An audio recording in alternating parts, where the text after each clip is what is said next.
Hello, everybody. Welcome. This is Adam Penna. We are here today to continue the conversation in 3D printing and additive manufacturing. And I'm very happy to have the guest I have today with me, a fellow podcaster, but also a large part of the community with building new things up there in Chicago. So happy to have Mike Vasquez with us today. Mike, welcome. Thank you so much, Adam. Great to be on. Yeah. Wow. I guess, again, I wanted to thank you for being on your podcast back at the end of 2020. And, I know we've kept in contact since before that and after that. And we also attended AMUG together. So it was great to meet you in person after all of this virtual stuff. But definitely glad to have you here today as a guest. For sure. There's no substitute for in-person communication these days, but this will suffice. And I think it's been for me and hopefully for you as well, just been good to connect with a lot of people virtually, at the very least with the conversations. Yeah, it has. And we could talk about a little bit more about our podcast and how things have been going. But there's been some great news lately. And also at AMUG, you were able to have a booth there. And I know that you had the Trace software that you've been working on for a long time. And in general, you have 3Degrees, which is your consulting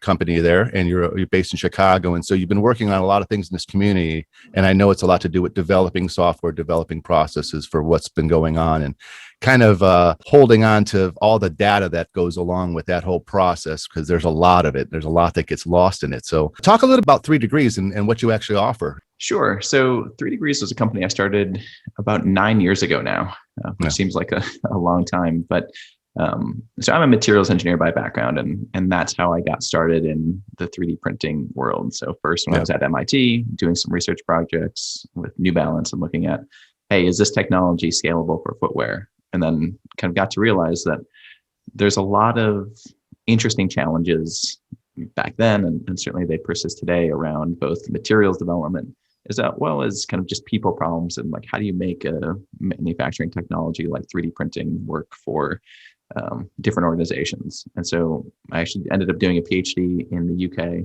at this university called Loughborough, which at the time was probably on the forefront, if not the leader in 3D printing manufacturing education. I mean, they had multiple metals machines, binder jet, laser sintering, certainly, and is also kind of where the MJF high-speed sintering systems all came to be. I mean, that was my advisor, Neil Hopkinson, was responsible for a lot of that work, and so got a real kind of in-depth look at the 3D printing industry, not only from the research side, but my project was with Burton Snowboards and helping that group develop some technology there, and so kind of getting to how 3Degrees started. I was wrapping up my kind of PhD. The funny thing is, like, you would think like, hey, like, you got this expertise in 3D printing, like it'd be easy to get a job. Not for me. It wasn't the case. I think what I kind of look back on is one of these things that for me personally, I was looking for something beyond just doing materials research and kind of grow in other areas that I wasn't strong at, in terms of communication, sales, understanding how businesses work and timing and all that. And some of the jobs that were out there weren't just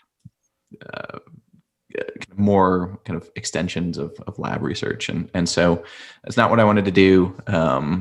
And I kind of struggled finding a in-house job. And I happened to kind of get invited to do a talk at this conference. And we kind of gave a talk, and a few companies came up to me afterwards, like, hey, like, would you help our company figure out 3D printing our material strategy? And it's like, yeah, I can do that. I mean, I said yes, because why not? And, jump in full force. And that was how 3Degrees started. And so essentially 3Degrees is a consulting company. We kind of help companies kind of develop winning strategies for additive manufacturing through materials expertise and practical insights. And so over the last 9 years, we've worked with about 60 companies around the world to do a variety of things, from kind of helping kind of deliver value from 3D printing, identify where it makes sense, where it doesn't make sense. And then kind of a big focus of ours is helping qualify the process and getting it to a stage that it's ready for show. And so we've got a small team up here. It's myself and a few others scattered across the country. And that we kind of do consulting in a variety of different areas and industries. Yeah. Yeah, that's it's much needed, and I know you're involved in some great projects there. We've talked a lot about that in the last year, and it's all kind of boiled down to what you've been developing. Part of it with the TraceAM software. And I saw a bit of that at the show, and of course, we've been talking about it for a while. But talk about what's been developing with the TraceAM and what that actually can do for us. Sure. So this also kind of came about through the consulting. One of the things that I'm fortunate in having the opportunity to do is talk to a lot of companies and see inside and kind of what's working, what's not working. And we were setting up a lot of kind of production facilities. And one of the things we observed was that like there's a whole, and you probably being on formerly in kind of the sales of machines kind of saw this as well, is that there's all this excitement about the hardware of and like getting a machine in, like, hey, someone just slapped down $750,000, $1 million, $2 million, $3 million on a machine and infrastructure around that.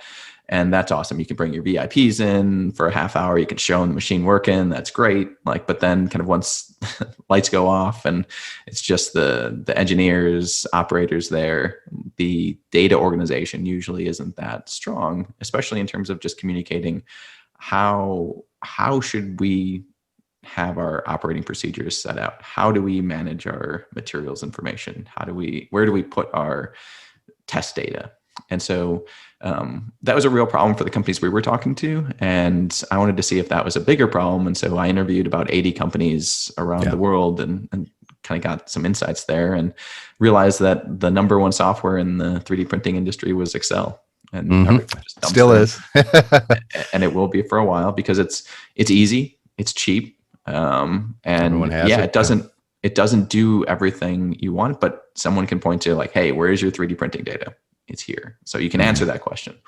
And so what I wanted to do was see if we could develop something a little bit different from the mindset of how does the 3D printing workflow actually go in a production environment, and also that R&D environment where you're developing a lot of test coupons and data to validate your process. And that's where Trace was born. So Trace is a software tool that is kind of a materials database and process database that allows you to kind of take whatever process you're using, whether it's laser powder bed or FDM or high-speed sintering or MJF. And kind of we've developed these templates so that at step one, at the design phase, here's what you need to document. At your materials phase, if you're doing a powder, here's what we need to document, and so on. And so that operators can follow a work plan and upload their data or connect their data to this platform. And then engineers, designers can use that repository to track quality or to make better insights on how they might be proceeding with their process, as well as just kind of communicate that information kind of more broadly within an organization and say, someone's new to the technology, like what materials are available, what are your properties? And so rather than just pointing to a data sheet that may or may Excel not spreadsheet. be an Excel spreadsheet or just a data sheet from a vendor that has generic data, you can get real life information. And I think that's kind of what's been missing in the industry. And so we've launched that and it's out in the world kind of slowly getting used by a variety of users and a lot of different spaces, and we're continuing to build that out. So it's an exciting kind of expansion for us on going from just consulting to kind of now having a software tool that is both for end users as well as the broader AM community. Yeah, no, that's exciting because I know, from my past and from working with it, it's all over the place, and being able to, the name is appropriate because being able to trace where this comes from, where the data comes from, what's happened in each part of those steps with the materials, with the people, with the processes. That's obviously a very important part of things. Now, I got a question on that as far as like, people talk about, especially in aerospace and medical, your qualifications and your certification process. And I'm sure obviously these things tie into that and help those processes. So you talk a bit about that and how you're actually bolstering or helping the side of the qualifications and certifications that are out there. Sure. So one of the things we did early on when we're looking at the kind of the templates that we have and kind of the workflow kind of organization was really engage with a lot of different standards making organizations, whether that's NIST or ASTM, the FAA, America Makes, and kind of looking at all the literature that's out there, because there's a lot. So kind of that PhD came in handy when you're looking at these documents that you could certainly, your eyes glaze over after a little bit. And I probably read more standards than I care to admit to. But there's a lot of good stuff out there. And so we tried to compile that in a way that is a balance, right? So like there's certain standards for certain industries, like you have to follow it to the T, dot your I's, kind of cross everything off. But like everyone needs a starting point to manage that information. And so what we do with kind of the qualification side of things is we're able to tell the whole story of the part. So there's a lot of different variables that that can impact your ultimate part, how you design it, how you orientate the build or the parts within the build. Where do you put it on the build plate or in the area of the printer? How you track your materials. Is it used? Is it unused or virgin material? What are your properties of your materials? What did you measure? Certainly your process information. Like we're actually connected to some printers like the Renishaw ecosystem. So we're reading data from about 23 different sensors within that machine and can pull that and connect it to the materials data plus the inspection data at the end. And so you have a full end-to-end story of how every part in the build and what kind of ultimately happened after post-processing and what you can deliver to the customer or to kind of your internal team to say, here's what we expect on our machine or on our machines or systems. And so kind of the value that we create is it's easy to use, try to be low cost, certainly kind of not as cheap as Excel, but not that far off. And as well as just being able to deliver that end-to-end story so that now someone can go back and say, okay, what did my parts look like in April?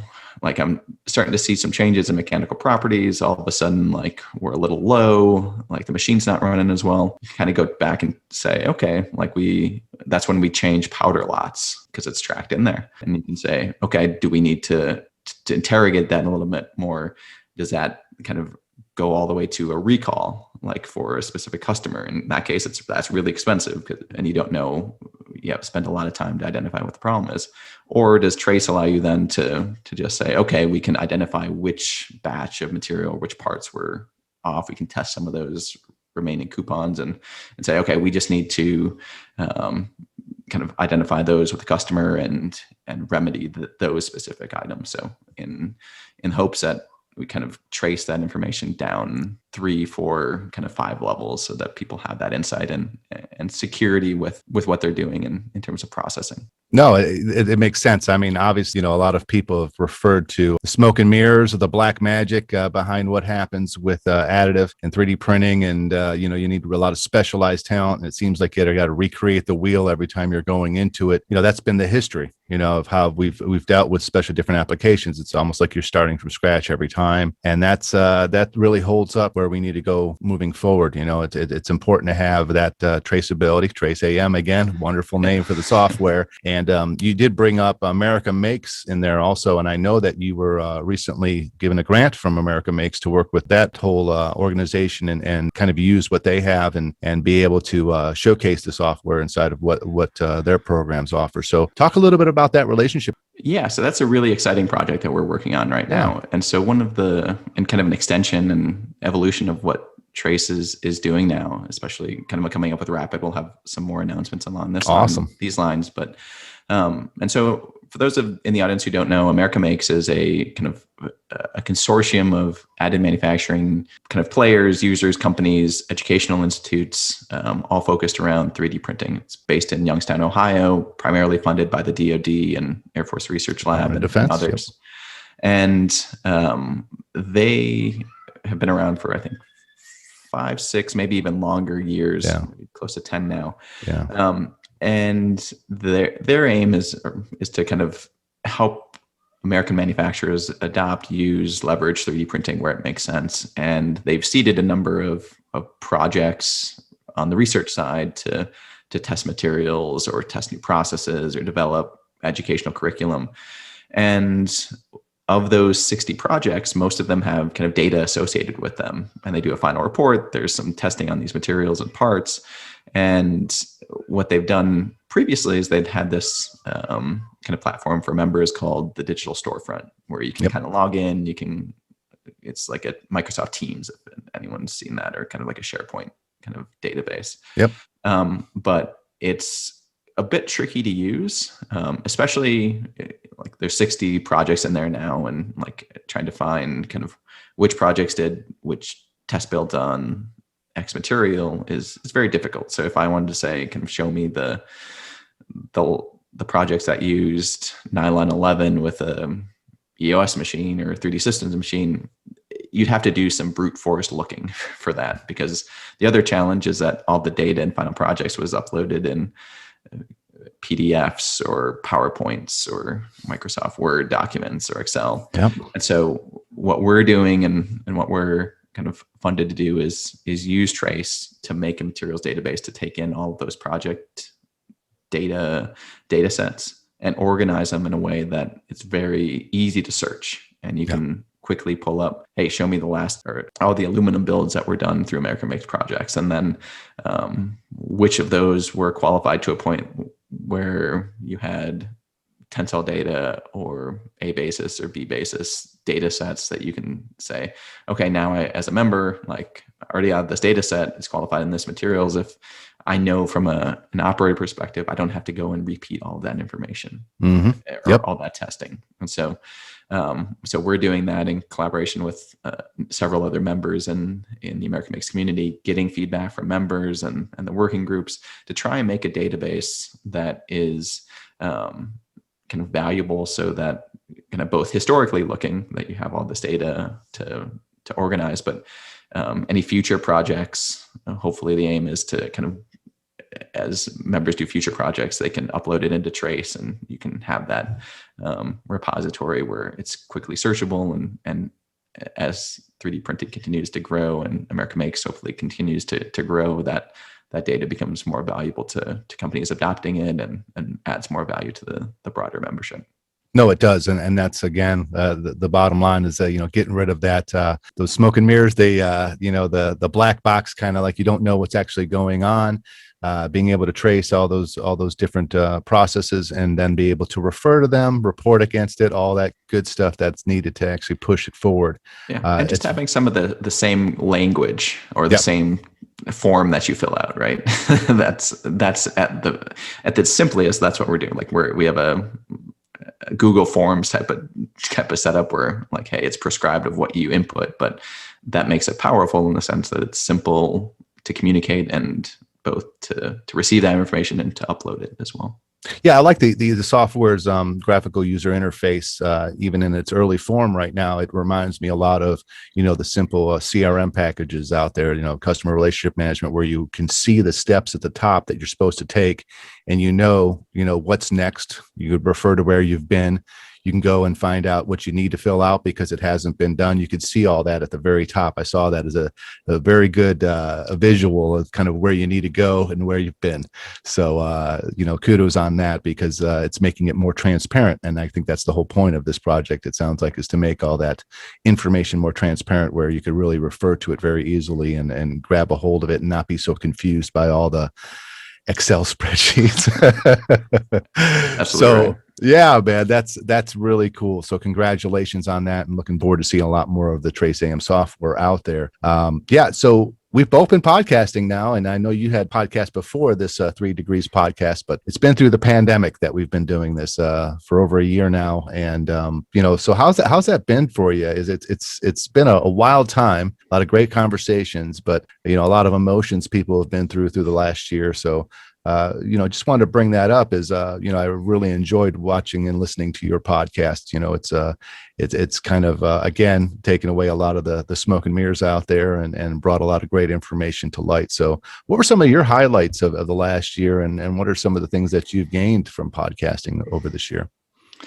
Yeah, it's really been an opportunity to to keep engaged with the community and continue conversations that you would have had kind of in person and get a little bit deeper. So the aim of, I didn't really know where it was going to go early on, and kind of how many times would I do it, or kind of what the focus would be. And the main thing that I knew kind of going in was kind of going back to this opportunity that I've had to see inside a lot of different cool facilities and see people that have awesome jobs and career paths and stories, and just how interesting manufacturing is. I thought it'd be like kind of a nice platform to share those stories. And so that's kind of how it started for me. And I love hearing kind of people's career stories and kind of where do you get your inspiration for going into engineering or sales, or how do you end up at Boeing, or how do you end up at EOS, or wherever it may be. I think those stories are really interesting to me because it gives some context to where the industry is at the moment. And that's something sometimes you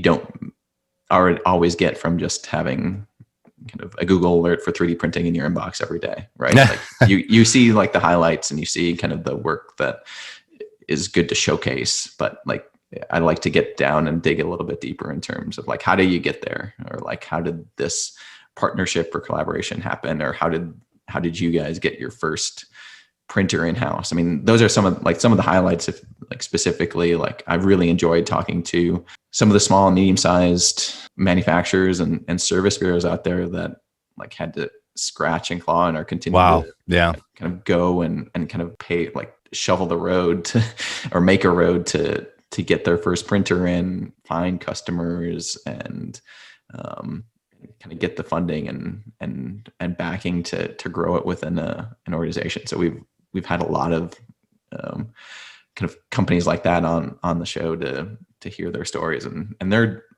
all of them to a T are doing really innovative stuff and taking that risk. So I think been fortunate to have a kind of a mix of big companies, small companies, entrepreneurs, and people have been in the industry for 30 years, and some that are just starting their career. So just a lot of different conversations.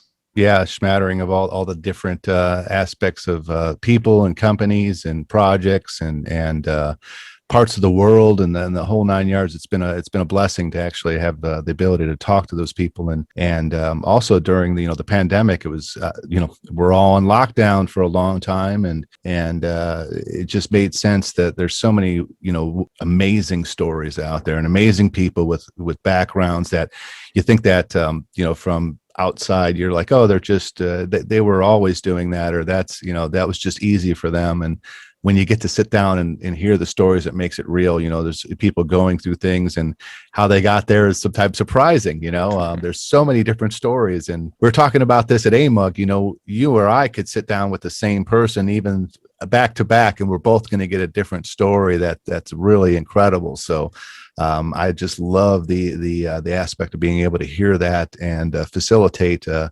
space where people could talk a little bit more about what's been going on in their lives, especially during the pandemic, but also looking forward to carrying that on, because there's a lot of great stories and it never ends. Our industry is exciting. It is for us nerds, actually, that 3D printing nerds. It's just, there's so many neat things, and the way that the machines build, that's the part of it that, is different for the technologies out there, but there's different peoples, from the makers out there to the production systems. There's so many great stories, and they all tie together with creativity and manufacturing ability, and taking the different sides of industries and integrating them into our additive manufacturing world. It's all part of the advanced manufacturing setup we're all looking forward to. I mean, everything's pushing forward into this digital world, and we know 3D printing is a big part of that, especially with what's happened with the PPE and all the big stories that popped up during the beginning of the pandemic that affected the supply chain, that really shined a light on what we could do in 3D printing and why it is so valuable at any time for risk mitigation inside of companies. So really good to see that light shined on our industry, and also being able to facilitate some of those stories. I didn't plan on it either. It just kind of happened, especially for me. I was just talking to somebody on Zoom, and it ended up getting published. And the next thing I know, I got calls of people that wanted to be on, and I was like, be on what? And I was like, okay, I guess I'm doing a podcast now. Okay, this is great. But no, like I said, it's been a blessing because I didn't plan it myself, but at the same time, there's so many great things to listen and hear about, and talking to you today and learning more about what you've been doing. And I know there's a lot of great stuff happening there in Chicago. You've been working on putting some things together locally. So talk about what's been going on, if you can, some of the plans you've had for what's going on in Chicago and building that infrastructure there. Sure. So it all probably stems back again to sound like a broken record of kind of like I'm fascinated by manufacturing and kind of the ability to put something together and kind of build something from nothing. I think that's a strong value, strong American value, kind of what the kind of country and many of these cities have been built on, and Chicago is no exception to that. Yeah. And like any of the countries or any of the cities around the country that have experienced over the last kind of 18 months, year with the pandemic and such, as there's a lot of changes. I'm at home, my kids are here, like some of the schools have been shut down. There's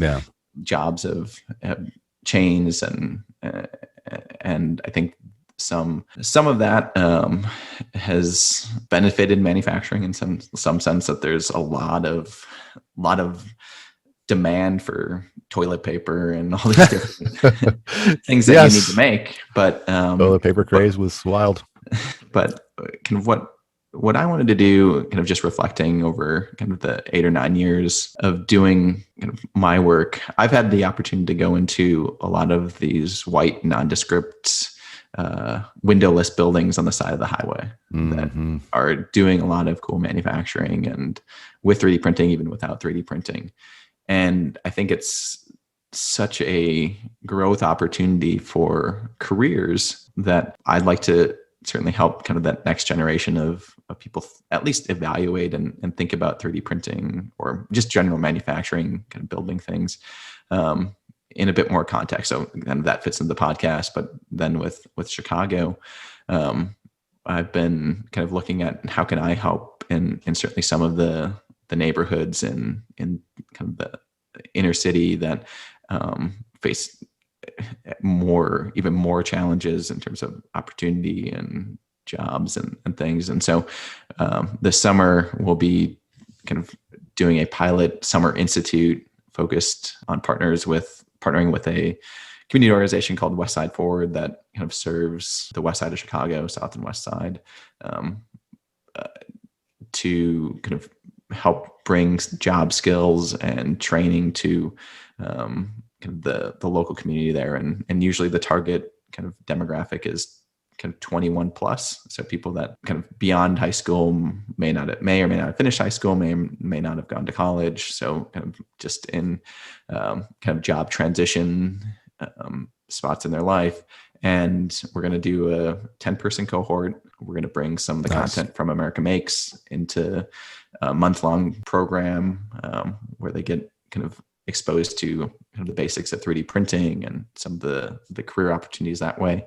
Each student will be paired with a mentor from industry, from major companies, so they can kind of build their own network, start to build a network. Because I think, like in this industry, it is about what you know, but just as much who you know, because it's still so small. So we're trying to kind of build people's network and help also to practice those engagements and conversations that some folks would take for granted just because it's not something you do every day. And then kind of the third piece is we're going to be doing hands-on and in-person tours around the city and kind of greater Chicago area to show kind of what does manufacturing look like. So we'll be going to places like Renishaw and this organization called AMUG that has a bunch of 3D printers. Nice. And so the idea is really to kind of, one of the challenges that we've seen in kind of researching kind of this specifically for kind of the Chicago area is that manufacturing has got a perception problem. One is that it's still kind of perceived at the basic level as kind of a dirty, repetitive job. All right. Like, why would I want to go work there when I could go to Amazon or one of these kind of facilities that are popping up around the country? The second piece is kind of two facets to it. We've disinvested in manufacturing over the last kind of 30 years, as everyone knows. I mean, it's starting to come back, and there's real kind of money, hopefully, kind of being thrown at that issue to kind of de-risk some of the supply chain issues that we saw over the last year. But the other piece of it is like, and I'm probably guilty of this, and some of the others, just generally talking about manufacturing, is we hark on this idea of automation and robotics and AI. And so if I'm kind of thinking of career paths, like, why would I want to go into a field that everyone's saying my job is just going to be replaced in 3-4 years with AI and automation?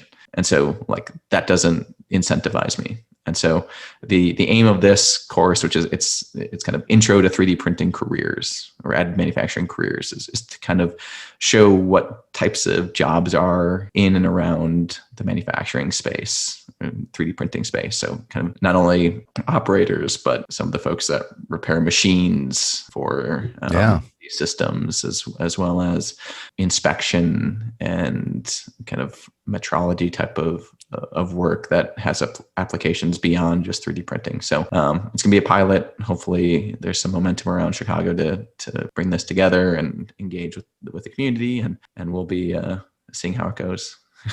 No, I mean, that's why I was asking about it. I know you've been working on it for a while, and it's a reality coming together right now. So congratulations on that. That's a very important work. And like you said, the next generation, being able to tie them into what's going on, it's important. Obviously, we've established our careers, and to look back and to see, that next generation that's coming up, there's so much that possible that we can't even fathom right now that they're going to bring to the community. So I spent a lot of time doing that also. I even spend time on that Clubhouse app where we actually talk to a lot of the next generation. There's high schoolers and college students on there all the time, and wow, they're not where I was in high school. Like, I didn't have all this stuff. The furthest I got was the CAD. CAD was coming into the world and into the schools at that time, and now they've had a printer in their classrooms since day one, and they're developing different machines in high school, and it's like, wow, it's really amazing to see what's happening with the next generation and what they could do and bring to it. But it also is, establishing that network, making sure that they don't get lost in the weeds and go to some other part of manufacturing, like to keep them on the team. So it's great to see that you're doing that in Chicago, in such a beautiful city, one of the heartbeats of America there in Chicago. So a lot of great things happening with additive there, and it's wonderful to have you there, obviously doing what you're doing. So kudos to doing that, and just thanks in general, because I love to see that stuff happening. Appreciate that. Yeah, man. Well, hey, it's been wonderful having you on the show finally, and look forward to doing more with you. I know everyone who wants to, you can check out the 3 Degrees podcast, and there's a lot of great information. You're almost up to 50 episodes, right? Probably by this time this is out, you'll have 50 episodes out. So congratulations on that. Thank you very much. Yeah. So again, Mike Vasquez, thanks for joining us today. Thank you so much for having me.